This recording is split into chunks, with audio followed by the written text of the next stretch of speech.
प्रेरितों के कामों का वर्णन 9वां अध्याय। और शाऊल जो अब तक प्रभु के चेलों को धमकाने और घात करने की धुन में था, महायाजक के पास गया और उससे दमिश्क की आराधनालयों के नाम पर इस अभिप्राय की चिट्ठियां मांगी कि क्या पुरुष क्या स्त्री जिन्हें वह इस पंथ पर पाए उन्हें बांधकर यरूशलेम में ले आए।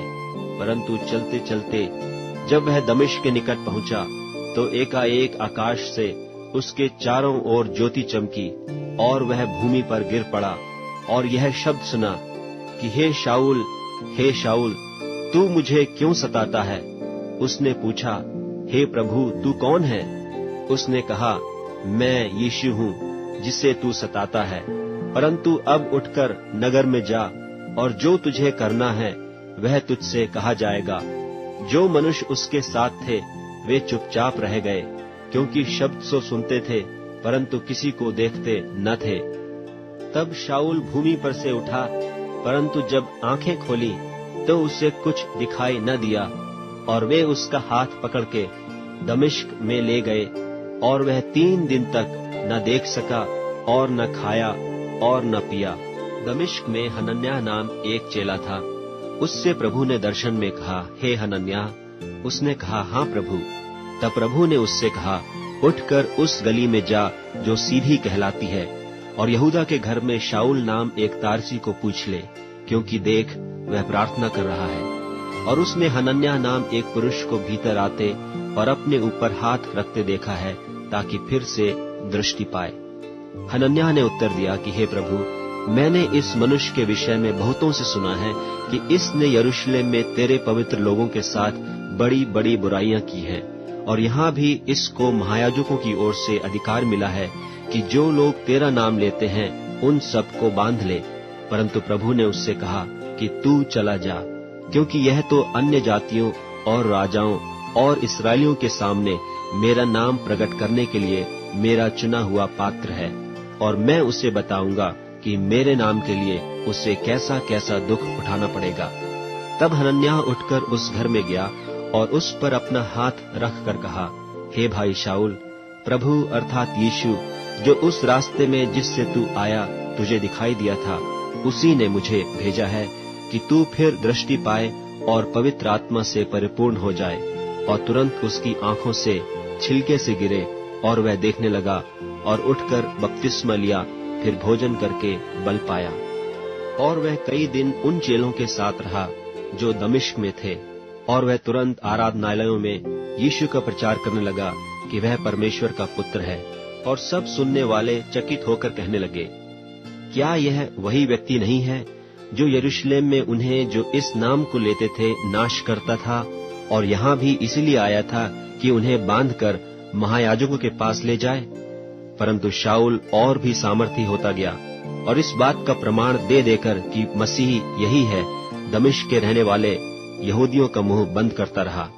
जब बहुत दिन बीत गए तो यहूदियों ने मिलकर उसके मार डालने की युक्ति निकाली, परंतु उनकी युक्ति शाऊल को मालूम हो गई।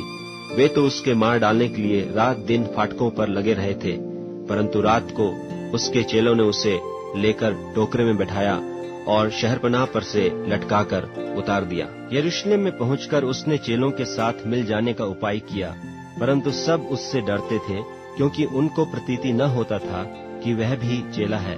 परंतु बरनबा उसे अपने साथ प्रेरितों के पास ले जाकर उनसे कहा कि इसने किस रीति से मार्ग में प्रभु को देखा और उसने इससे बातें की। फिर दमिश्क में इसने कैसे हियाव से यीशु के नाम से प्रचार किया। वह उनके साथ यरूशलेम में आता जाता रहा और निधड़क होकर प्रभु के नाम से प्रचार करता था, और यूनानी भाषा बोलने वाले यहूदियों के साथ बातचीत और वाद विवाद करता था। परंतु वे उसके मार डालने का यत्न करने लगे। यह जानकर भाई उसे कैसरिया में ले आए और तरसुस को भेज दिया। सो सारे यहूदिया और गलील और सामरिया में कलीसिया को चैन मिला और उसकी उन्नति होती गई, और वह प्रभु के भय और पवित्र आत्मा की शांति में चलती और बढ़ती जाती थी। और ऐसा हुआ कि पतरस हर जगह फिरता हुआ उन पवित्र लोगों के पास भी पहुंचा जो लुद्दा में रहते थे। वहां उसे एनियास नाम झोले का मारा हुआ एक मनुष्य मिला, जो 8 वर्ष से खाट पर पड़ा था। पतरस ने उससे कहा, हे एनियास, यीशु मसीह तुझे चंगा करता है, उठ, अपना बिछौना बिछा।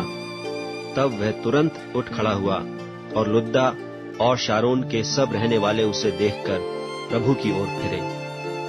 याफा में तबीता अर्थात दोरकास नाम एक विश्वासिनी रहती थी। वह बहुतेरे भले भले काम और दान किया करती थी। उन्हीं दिनों में वह बीमार होकर मर गई और उन्होंने उसे नहलाकर अटारी पर रख दिया। और इसलिए कि लुद्दा याफा के निकट था, चेलों ने यह सुनकर कि पतरस वहां है, 2 मनुष्य भेजकर उससे विनती की कि हमारे पास आने में देर न कर।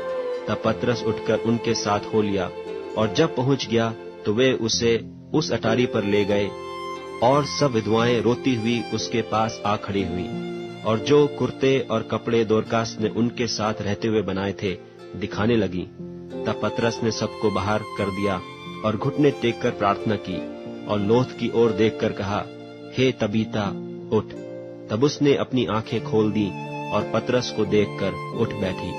उसने हाथ देकर उसे उठाया और पवित्र लोगों और विधवाओं को बुलाकर उसे जीवित और जागृत दिखा दिया। यह बात सारे याफा में फैल गई और बहुतेरों ने प्रभु पर विश्वास किया। और पतरस याफा में शमौन नाम किसी चमड़े के धंधा करने वाले के यहाँ बहुत दिन तक रहा।